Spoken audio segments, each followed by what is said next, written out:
அனைவருக்கும் இனிய வணக்கம். சார்ஜா உலக புத்தக கண்காட்சி நவம்பர் 5 முதல் நவம்பர் 16 வரை நடைபெற இருக்கின்றது. அமீரக வாழ் தமிழர்களை சிந்தனை விருந்தகம் சார்பாக அன்போடு அழைக்கிறோம். இது 3ஆம் ஆண்டாக சிந்தனை விருந்தகம் அங்கு அரங்கம் அமைக்கிறது. உலக தமிழர்களுக்கு தமிழையும் தமிழ் மொழியின் வளத்தையும் கொண்டு சேர்க்கும் பல்வேறு நபர்களில் நாங்களும் ஒருவராக இருக்கிறோம். தமிழ் மொழியினுடைய கவிதைகள், கட்டுரைகள், இலக்கணம் மற்றும் குழந்தைகளுக்கான அனைத்து புத்தகங்களும் அங்கே நாம் காட்சிப்படுத்தி இருக்கிறோம். அன்பு நண்பர்களையும் உறவுகளையும் அன்போடு அழைக்கின்றோம். உலக புத்தக கண்காட்சி சார்ஜா. நம்ம சிந்தனை விருந்தகம் அரங்கம் என்பது ஹால் நம்பர் 7, அரங்கம் எண் 10 ZB என்பதில் நாம் நமது தமிழர் புத்தகங்களை காட்சிப்படுத்தி இருக்கின்றோம். உலக தமிழர்களையும் அமீரக வாழ் தமிழர்களையும் சார்ஜா உலக புத்தக கண்காட்சிக்கு சிந்தனை விருந்தகம் அன்போடு அழைக்கின்றது. நன்றி, வணக்கம்.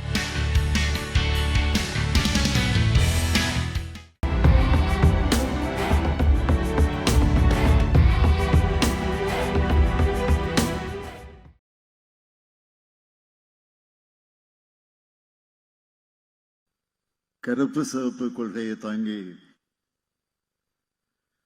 களத்தில் பணியாற்றும் இளைஞரணி பட்டாளம் இங்கே கூடியிருப்பதை பார்க்கும்போது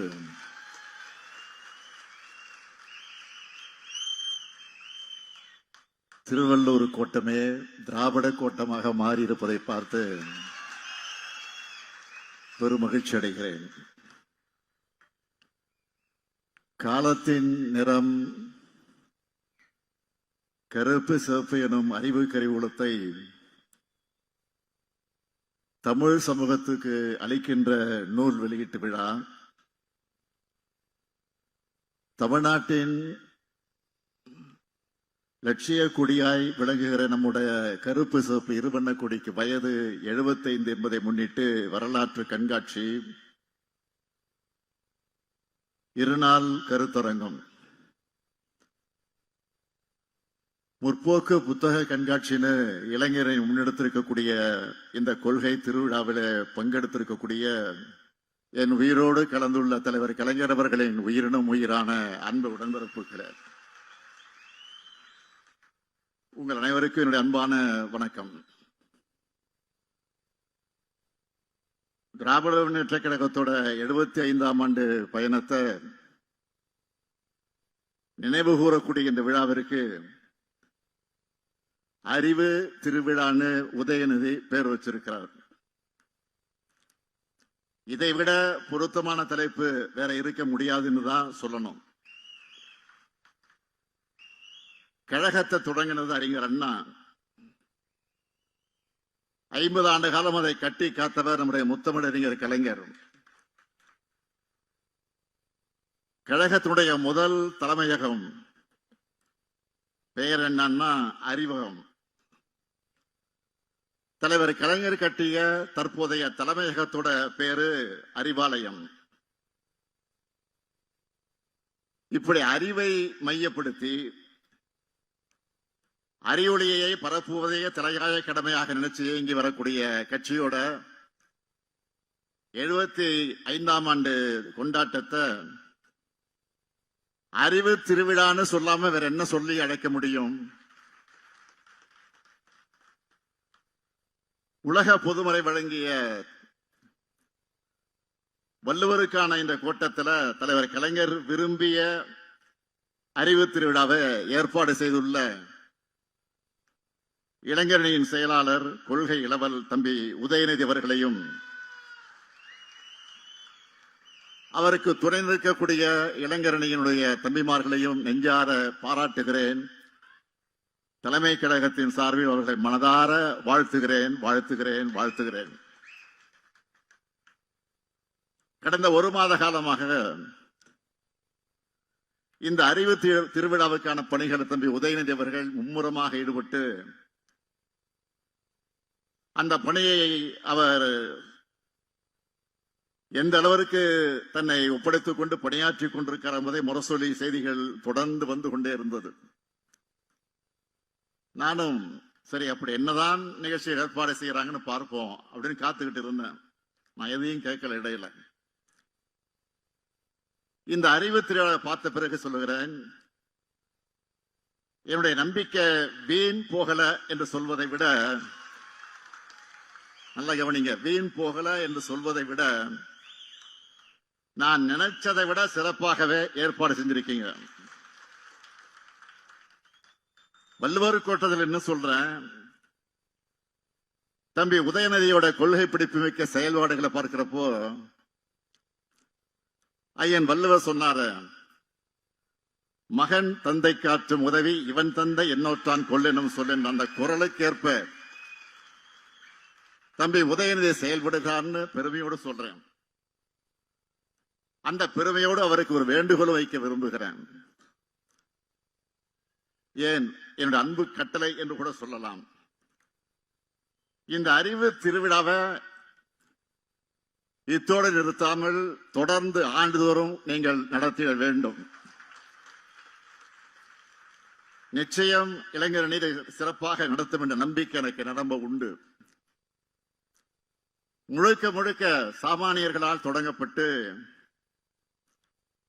1967 முதல் மாநில கட்சியா ஆட்சியை பிடிச்ச சாதனை பிடிச்ச கழக வரலாற்ற இன்று வரை மீண்டும் மீண்டும் பல்வேறு கோணங்கள்ல பல ஆய்வாளர்கள் ஆர்வத்தோடு ஆராய்ச்சி பண்ணிக்கிட்டே இருக்காங்க. ஏதோ கட்சியை தொடங்கணும், அடுத்த முதலமைச்சர் நான் தான் அறிவிச்சோம்னு நாம் ஆட்சிக்கு வரல. கழகத்தோட தலைவர்கள் இருந்து கடைகோடி தொண்டர் வர சுற்றி சுழன்று பணியாற்றினாங்க. 18 ஆண்டுகள் உயிரை கொடுத்து ஒவ்வொருத்தரும் உழைச்சாங்க. எத்தனை பத்திரிகைகள், எத்தனை புத்தகங்கள், எத்தனை கூட்டங்கள், எத்தனை கொள்கை வகுப்பெடுப்புகள், நாடகங்கள், திரைப்படங்கள், எத்தனை போராட்டங்கள், எத்தனை சிறைவாசங்கள், எத்தனை தியாகங்கள், எத்தனை துரோகங்கள். திமுக உழைத்த உழைப்பு சாதாரண உழைப்பல்ல. சமூகத்துல சரிவாதி மக்கள் படிப்பறிவு கூட இல்லாத இருந்த காலகட்டத்தில் குக்கிராமத்தில் இருக்கக்கூடிய முடி திருத்தும் கூடிய சலூன் கூட மக்களின் சிந்தனையை திருத்துகிற மையமாக செயல்பட்டுச்சு. சைக்கிள் கடை, டீ கடைன்னு ஒரு இடம் விடாம திராவிட இயக்க இதழ்கள் ஒரு திமுக காரர் வாசிக்க அவரை சுத்தி 10 பேர் செவி வழியாக கேட்டு உலக வரலாற்றை தெரிஞ்சுக்கிட்டாங்க. கிராமத்தில் இருக்கிறவங்களும் கியூபா புரட்சியை தெரிஞ்சு வச்சிருந்தாங்க. ரஷ்ய புரட்சி பத்தி படிச்சு ஊக்கமும் உறுதியும் பெற்றாங்க. இப்படி நாம் பெற்ற வெற்றி என்பது இனி யாரும் படைக்க முடியாத வரலாற்று சாதனை. இந்த வரலாறு பற்றியெல்லாம் தெரியாத சிலர் நம்மை மிரட்டி பார்க்கிறாங்க. இன்னும் சில அறிவியலிகள் திமுக போல வெற்றி பெறுவோம்னு பகல் கனவு காண்றாங்க. திமுக போல் வெற்றி பெற திமுக போல் உழைப்பும் அறிவும் தேவை. ஒரு சூரியன், ஒரு சந்திரன், ஒரு திமுக தான். இப்படி ஒரு இயக்கம் இந்த மண்ணில் தோன்ற முடியாது. இந்த வரலாற்றையும் நம்மோட கொள்கையையும் தம்பி உதயநிதி இளைய தலைமுறையினர் கொண்டு சேர்த்ததால் தான், சேர்க்கிற காரணத்தால் தான் இளைஞரணி செயலாளராக அவர் பொறுப்பேற்றதிலிருந்து லட்சக்கணக்கான இளைஞர்களை கழகத்திற்குள்ள கொண்டு வந்திருக்கிறார். அவங்களுக்கு பாசறை கூட்டங்களை நடத்தி இருக்கிறார். முரசொலியினுடைய கடைசி பக்கத்தில் பாசறை பக்கமாக மாற்றினார். கொள்கைகளை பரப்ப முத்தமிழ் பதிப்பகத்தை தொடங்கினார். தொகுதிதோறும் கலைஞர் நூலகங்களை திறக்கிறார். உங்களை போன்ற இளம் பேச்சாளரை உருவாக்கி இருக்கிறார். இப்ப இந்த அறிவு திருவிழா மூலமாக இளம் எழுத்தாளர்கள், ஆராய்ச்சியாளர்கள் உருவாக்கிட்டு இருக்கிறார். இதுதான் தந்தை பெரியார் செய்த பணி, பேரறிஞர் அண்ணா செய்த பணி, கலைஞர் செய்த பணி, நான் விரும்பும் பணி. இதை உதயநிதி செய்கிற காரணத்தால் தான் தந்தை என்பதை விட இந்த இயக்கத்தோட முதன்மை தொண்டன் என்ற வகையிலே நான் பெருமகிழ்ச்சி அடைகிறேன். இன்னைக்கு வெளியிட்டிருக்கக்கூடிய காலத்தின் நிறம் கருப்பு சிவப்பு புத்தக தலைப்பிலேயே நம்ம இயக்கம் எத்தகைய மாபெரும் அறிவு கருவூலமாக, கொள்கை தீரர்களுடைய கோட்டமாக இருக்குன்னு வெளிப்படுத்தி இருக்காங்க. நம்மோட 75 ஆண்டு கால வரலாற்றையும் சாதனைகளையும் 1120 பக்கங்கள்ல உருவாக்க ஆலோசனை வழங்க நம்முடைய மதிப்பிற்குரிய சிந்தனை கருவூலம் ஐயா கா. திருநாவுக்கரசு அவர்கள், ஊடகவியலாளர்கள் திருமாவேலன் அவர்கள், விஜயசங்கர் அவர்கள், கோவை செழியன் அவர்கள் ஆகியோரையும், தொகுப்பாசிரியர் செந்தில், கருணா, திவாகர், நிறை மகேந்திரன், பிரகாஷ், கௌதம் ராஜ், பன்னீர் பெருமாள்னு எல்லோரையும் பாராட்டுறேன், வாழ்த்துறேன். திராவிட இயக்கத்துக்கு சார்பானவங்க மட்டும் இல்ல, திராவிட இயக்கத்துக்கு வெளியில இருந்து செயல்படுறவங்களும் திராவிட இயக்கத்தை விமர்சிப்பவங்களும் கூட கட்டுரைகளை எழுதியிருக்காங்க. இத்தனை கட்டுரையாளர் பார்வைகளை இப்படி ஒரு புத்தகம் உருவாகிறது மிகவும் சிறப்பு. இந்த புத்தகத்தை எல்லோரும் படிக்கணும், கண்டிப்பா படிக்கணும். இந்த நேரத்தில் இளைஞரணியினருக்கு நான் ஒரு கோரிக்கை வைக்க விரும்புகிறேன். இந்த புத்தகத்தில் இருக்கிற கட்டுரைகளை காலத்துக்கு ஏற்ற மாதிரி வீடியோக்களாக மாற்றி சோசியல் மீடியாவில் எல்லாம் இளைஞர்களுக்கும் கொண்டு போய் சேர்க்கணும். நான் ஏன் இதை சொல்றேன்னா, அன்னை சோனியா காந்தி முதல் அகில இந்திய தலைவர்கள் அனைவரும் தங்கள் பார்வையில நம்மை அளவிட்டு எழுதியிருக்காங்க. இதுல ஒரு மாநில கட்சிய அகில இந்திய தலைவர்களும் மற்ற மாநில தலைவர்களும் புகழ்ந்து எழுதுகிற சாதாரணமாக எங்க நடந்துடாது. முக்கியமான தலைவர்கள் நம்ம இயக்கத்தை பத்தி சொன்ன கருத்துக்கள்ல ஹைலைட்டா ஒரே வரியில மட்டும் நான் இங்க பகிர்ந்துக்கணும் நான் விரும்புறேன். என்னுடைய அன்புக்குரிய அருமை சகோதரர் ராகுல் காந்தி அவர்கள் ஒடுக்குமுறையிலிருந்து மக்களை மீட்ட இயக்கம்னு சொல்லி இருக்கிறார். மதிப்பிற்குரிய லாலு பிரசாத் அவர்கள் சமூக நீதிக்காக 75 ஆண்டுகள் போராடிய இயக்கம்னு பாராட்டி இருக்கிறார். மதிப்புக்குரிய சரத்பவார் அவர்கள் கூட்டாட்சியினுடைய வலிமையான பாரம்பரியம் சொல்லி இருக்கிறார். மதிப்புக்குரிய அகில இந்திய கம்யூனிஸ்ட் இயக்கத்தினுடைய தலைவர் டி. ராஜா அவர்கள் சமத்துவத்தின் முகமாக இதை பார்க்கிறேன் என்று அவர் பாராட்டி இருக்கிறார். மதிப்பிற்குரிய ஃபரூக் அப்துல்லா அவர்கள் மதச்சார்பின்மை மற்றும் ஒற்றுமைக்காக பயணிப்பவர்கள் சொல்லி இருக்கிறார்கள். நம்முடைய அன்பிற்குரிய அகிலேஷ் என்ன சொல்லுகிறார்? எங்களுக்கும் திமுக இருப்பது லட்சியங்களுக்கான ஒருவன் சொல்லி இருக்கிறார். சகோதரர் தேஜஸ்வி அவர்கள் பீகார் மாநிலத்தினுடைய முதலமைச்சராக விரைவில் வர இருக்கக்கூடிய எதிர்பார்த்துக் கொண்டிருக்கக்கூடிய தேஜஸ்வி அவர்கள் நம்ம ஜனநாயகத்தின் தோழனாக பார்க்கிறார். அவர்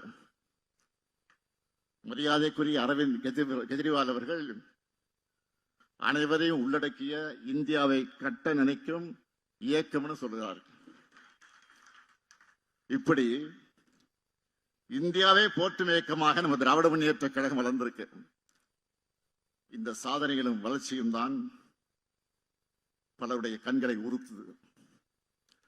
நாம் பேசும் சமூக நீதி, சுயமரியாதை, மாநில சுயாட்சி, கூட்டாட்சி ஆகிய கருத்துக்கள் இன்றைக்கு இந்தியா முழுமைக்கு பரவிடுச்சு. என்னடா இவங்க தமிழ்நாட்டிலே முடக்க நினைச்சா இந்தியா முழுக்க தாக்கத்தை ஏற்படுத்துறாங்கன்னு கோபப்படுறாங்க. நான் பெருமையோடு சொல்றேன், இந்த அறிவு திருவிழா திராவிடம் வெல்லும், அதை காலம் சொல்லும் என்கிற அந்த முழங்கக்கூடிய திருவிழா இது. இதை ஏற்பாடு செஞ்சிருக்கக்கூடிய, இதில் இடம்பெற்றிருக்கக்கூடிய புத்தக கண்காட்சியில இருப்பது வெறும் திமுக புத்தகங்களையும் திராவிட இயக்க புத்தகங்களையும் மட்டும் வைக்காம பொதுவுடைமை இயக்க புத்தகங்கள், அம்பேத்கரிய புத்தகங்கள், பெண்ணிணைய புத்தகங்கள், அனைத்து வகைப்பட்ட அரசியல் புத்தகங்களும் களமா முற்போக்கு புத்தக கண்காட்சியை ஏற்பாடு செஞ்சிருக்கிறாங்க. முற்போக்கு கருத்துக்களை மக்களிடம் அறிமுகப்படுத்தி அவங்களை எழுச்சி பெற வைக்கிற என்ற பெயர் தந்தை பெரியார் செஞ்சிருக்கக்கூடிய பணியை நீங்க தொடர்ந்து செய்வது எனக்கு பெருமையாக இருக்கு. இங்க இருக்கக்கூடிய இளைஞர்களை தமிழ்மார்களை பார்க்கிறப்போ இது கூடி களையும் கூட்டம் அல்ல, காலந்தோறும் கொள்கைகளை கூறுகட்டிக் கொள்ளும் கூட்டமாக இருக்கிறத காரணத்தால் தான் எத்தனை பெரிய எதிரிகளாக வந்தாலும் எத்தனை பெரிய தந்திரங்களை கொண்டு நம்ம வீழ்த்த முடியலன்னு உணர்த்துது. கொள்கை ரீதியா திமுகவை வீழ்த்த முடியாத காரணத்தால் தான் இப்போ தேர்தல் ஆணையம் மூலமா திருட்டுத்தனமா குறுக்கு வழியில வீழ்த்த முடியுமான முயற்சி பண்ண பாக்குறாங்க. அதுதான் எஸ்ஐஆர். மறந்துடாதீங்க. ஏன் அந்த எஸ்ஐஆர் அவசர அவசரமாக நடத்தணும்? தேர்தல் நேரத்தில் குழப்பத்தை ஏற்படுத்தக்கூடிய இது வேணாம்னு எல்லா அரசியல் கட்சிகளும் வேண்டாம்னு சொல்லியும் ஏன் நடத்தணும்? இந்த கேள்விகளுக்கு பதில் சொல்லாம, இதையெல்லாம் காது கொடுத்து கேட்காம தேர்தல் ஆணையம் எஸ்ஐஆர் பணிகளை தொடங்கிட்டாங்க. இதுக்கு எதிராக சட்ட ரீதியாகவும் அரசியல் ரீதியாக நாம் போராடிக்கிட்டு இருக்கோம். போராட போறோம், தொடர்ந்து போராட போறோம். அது வேற. இந்த நேரத்தில் இங்க இருக்கக்கூடிய இளைஞர்களின் பெரியமார்கள் நான் கேட்க விரும்புவது, களத்துல வேலை செய்கிற நீங்க எந்த ஒரு போலி வாக்காளரும் இடம்பெறாம பார்த்துக்கணும். உண்மையான நம்ம வாக்காளர்கள் விடுபடாம பார்த்துக்கணும். யாருடைய வாக்குறுதியும் பறிபோகாம பார்த்துக்கணும். அதுக்கான களப்பணி ஆற்றணும். நம்ம இயக்க வரலாறு முழுக்கவே போராட்ட வரலாறு தான். நம்முடைய போராட்ட வரலாற்றை நினைவூட்டும் கொள்கை திருவிழா தான் இந்த அறிவு திருவிழா. முற்போக்கு விழாவா? கருப்பு, சிவப்பு, நீலம் சேர்ந்திருக்கிறப்போ எந்த காவியாலும் நம்ம எதுவும் செய்ய முடியாது. இந்தியாவின் ஜனநாயகத்தையும் தமிழ்நாட்டு எதிர்காலத்தையும் காக்க 2019 முதல் தொடரக்கூடிய நம்முடைய பயணம் 2024 மாபெரும் வெற்றியை பெறும். திராவிட மாடல் 2.0 ஆட்சி அமையும். தந்தை பெரியாரின், பேரறிஞர் அண்ணாவின், தலைவர் கலைஞரின், இந்த முத்துவேல் கருணாநிதி ஸ்டாலின் கொள்கை வாரிசுகள் இருக்கும் வரையும் தமிழ்நாடு தலைக்குனியாது. தமிழ்நாடு போராடும். தமிழ்நாடு வெல்லும். நன்றி, வணக்கம்.